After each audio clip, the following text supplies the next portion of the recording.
Ano ba yun? Ha? Kapal ang mukha mo, ha? Alam mo ba yun? Ha? Ha? Kailangan ko yung pera na yun! Wala ka talaga silbi, no? Ano? Teka, tita. Sumusobra ka na eh. Eh, ginagawa ko naman lahat ah. Lahat ng utos mo, sinusunod ko. Ano pa ba kulang para matanggap mo ako? Hindi kita matatanggap para sa anak ko! Ma. Ipapakilala ko nga pala sa yung boyfriend ko ngayon. Darating siya. Siguraduhin mo lang na magugustuhan ko yung boyfriend mo, ha? Baka kung sino-sino naman yung ipapakilala mo sa akin. Oo naman, Ma. Sigurado ako magugustuhan mo yun si Jebo. Sandali, Ma. Shane?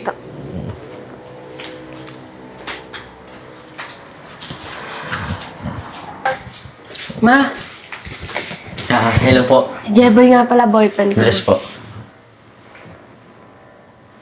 Boyfriend mo? Oo, Ma. Siya yun. Papatawa ka ba? Talaga yung lalaki papakilala mo sa akin? Tino mo itsura niyan? Saan mo ba nakilala yan? Alam mo ba? Hindi naman kayo bagay eh. Shane, nag-iisip ka ba? Ma, grabe ka naman makapagsalita sa boyfriend ko. Anong gusto mong gawin ko? Kaya pumunta si Jeboy dito. Kasi pansamantala siyang makikitira dito, Ma. Tapos gaganyanin mo. Pansamantala? Ma, magkaroon ka naman sana ng konting respeto. Anak naman, sa tingin mo papayag ako na tumira yung tao na yan dito? Sige, Shane. Kung ayaw sa akin ng nanay mo, alis na lang ako. Eh di umalis ka na. Wala na pumipigil sa'yo. Ma, hindi pwedeng umalis si Jeboy.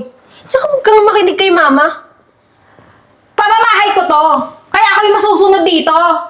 At saka isa pa. Ano ba, Shane? Hindi kita pinag-aral para maghanap ng lalaking kagaya niya.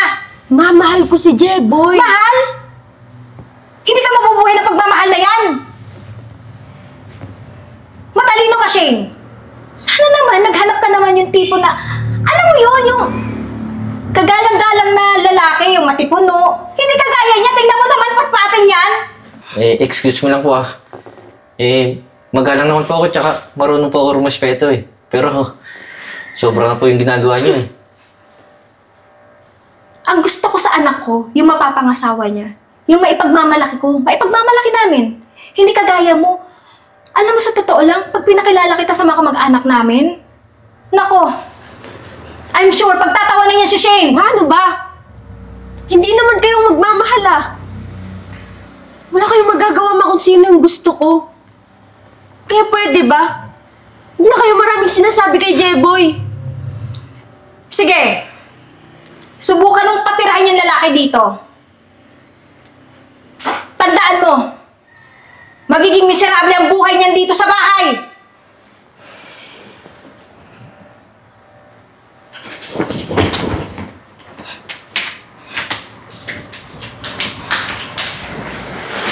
Shane.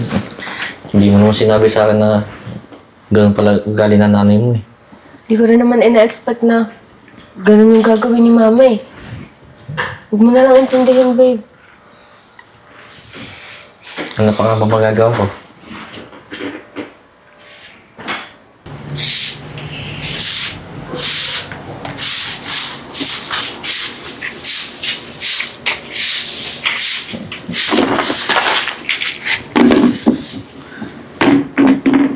Teka lang po, tita. Di ba po tapos walis dito, nagkalat ka naman po. Ano po ba problema mo? Wala lang. Trip ko lang. Saka, tama lang yan sa'yo. Mukha ka rin naman basura eh. Tita, grabe ka naman po. Alam mo ako sa'yo? Bumalik ka kaya kung saan ka galing na lupalop, ha? Saka, alam ko naman kung anong habol mo sa anak ko eh. Di ba yung pera namin? Tita, teka lang po ah. Hindi ko po intention yung pera nyo. Tsaka, totoo, mahal ko po si Shane at Mahal? nagmamahalan po kami. Mahal? Hindi ako naniniwala sa'yo. Itsura mo pa lang eh. Mukha kang manggagamit. Tita, Mukha kang hampas lupa. Alam mo ba yun? Tita, sobra ka na po ah. Hindi na po tama yung pinagagawa mo eh. Sana naman kahit minsan iturin mo ang tao. Tao? Tao ka ba? Eh, tingin ko sa'yo parang hindi ka tao eh. Wang hayop! Tita, kung wala ka na pong magandang sasabihin, pwedeng pumasok ka na po sa loob. Marami pa akong sasabihin sa'yo. Alam mo ba? Layuan mo kaya yung anak ko. Hiwalayan mo siya. Kasi hindi ko pinag-aral si Shane para magkaroon ng asawa na kagaya mo. Eh, tita, bakit naman po kita susundin? Eh, hindi naman po ikaw yung nagmamahal eh. Kundi si Shane po. Ah, tita, kaya po siguro wala ka pong jowa kasi ganyan po yung ugali mo, no? Hindi ko kailangan ng jowa. At least may anak ako. At saka alam mo sa totoo lang, unang kita ko pa lang sa'yo, hindi na kita gusto para sa anak ko. Kaya yung gusto ko para sa anak ko, yung matipunong lalaki. Tingnan mo nga! Ewan ko ba kung ano yung nagustuhan ng anak ko sa'yo? Kung ano na kaya siguro. I think, ginayuma mo yung anak ko. Ay, nang hindi ko po kayang gawin, tita. Halata naman sa itsura mo eh, magmamaang-maang ka pa.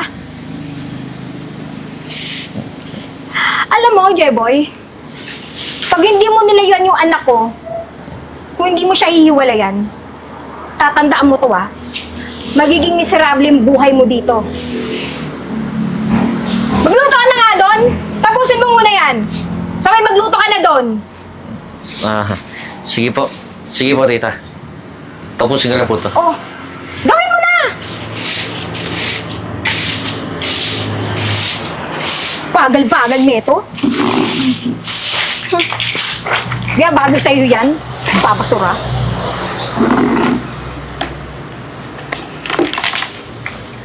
Ay, nako.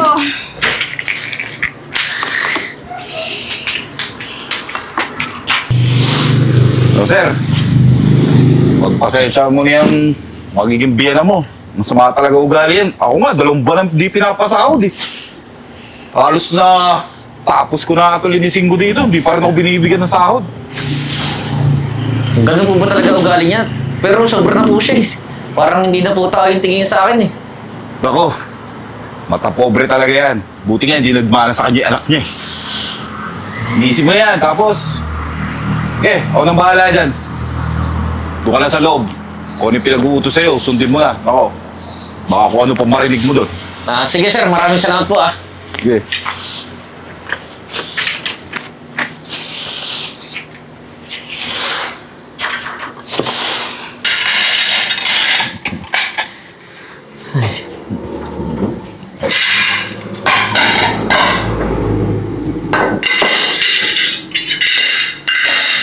Shane? Shane, kakain na ah.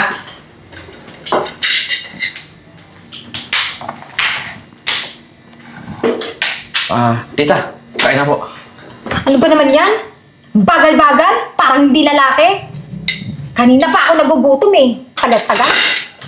Pasensya na po tita. Kasi tinapos ko pa po yung pag-awalis dun sa labas. Ang dami mo alibay. Tita, kain na po. Masarap ba yan? Ma, baka hindi ako makauwi ngayon gawat mag-overtime ako sa work. Kailangan kasi ako dun sa opisina ngayon. Hindi ka ba napapagod sa kaka-overtime mo, nak? Hindi mo pagtrabaho yung asawa mo? Ma, kayo lang may iwan dito. Sana naman magkasundo kayo ni Jeboy. Huwag ka mag-alala, anak. Magkasundo naman kaming dalawa niyan eh. Di ba, Jeboy? Babe. Babe, magkasundo kami ng nanay mo. Ma, mauna na ako. Sige, anak. Ingat ka, ha? Kung wala po akong kanin. Oy! Upo ka nga dyan. Po. Matanong nga kita. Anong pakay mo sa anak ko? Pera? Kapal din talaga ng mukha mo eh, no? Tita, ilang beses ko pa po ba uulit na hindi ko po intention yung pera niyo, tsaka nagmamahalan lang po talaga kami ng anak mo. Sure ka? Alam mo sa totoo lang, ayaw mong patambay-tambay ka lang dito sa bahay. Yung tipong walang ginagawa.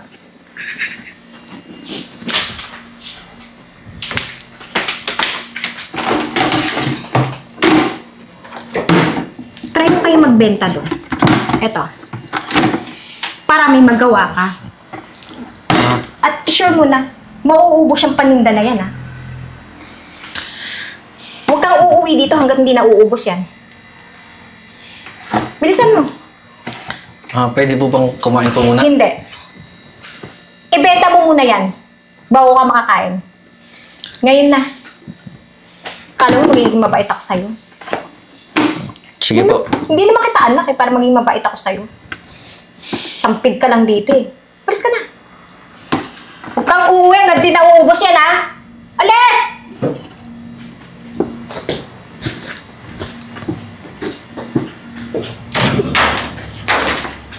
Kala mo ah.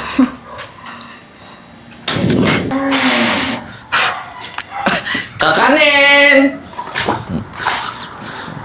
Bili na po kayo, kakanin po! Uy! Mga sir! Baka gusto nyo, bago luto po, kakanin po. Sinukma na yung biko. Palitaw, ano po ba gusto nyo, sir? Uy! Tingin mo ba? Bibili kami niyan? Nakikita mo ba? Saan lugar to? Park to, oh! Maraming mga mayayaman na tao dito. Tsaka isa na kami doon, kabila na kami doon. Tingin mo ba? Kakain kami niyan? Bibili kami niyan? Tingin nga! Uy, sir, teka lang, yung kita ko po. Ayun, oh!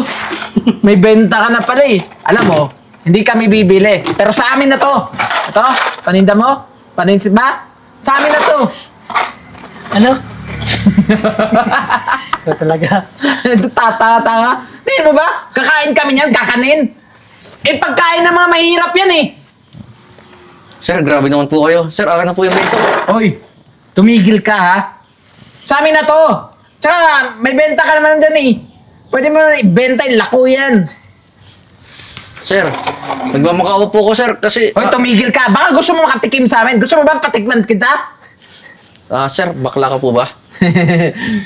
Hoy, Nagloloko ka oh. nakainom lang ako ha. Lasing lang ako pero hindi ako tanga. Alam ko kung anong pinagsasabi ko. Malis ka na nga. Ay, sir, teka lang po, yung kita ko po. Ayun mo. Banatan mo nga yan. Duwag pala eh. Ito oh. Pang-inom ulit natin. Galing ko, di ba? Takot sa akin. Eh, hindi man lang niya tayo nahalata na. Nagjowa tayong dalawa. Tsaka, isa pa. Ano ka ba? Wala naman sa usapan natin yan ah. Wala ng tao. Pwede mo na ilabas yung tunay na ikaw, Francesca. Ano ka ba? Alam mo, dito sa bahay, dito sa park, self-free na tayong dalawa kasi tayo lang naman yun nandito eh. Tsaka ewan ko ba kung bakit nakapasok yun dito? So, paano? Panggastos na rin natin yan sa Sogo, oh. Tara na. Yung boses mo, nilalaki mo naman, ha? Oh. Alam mo.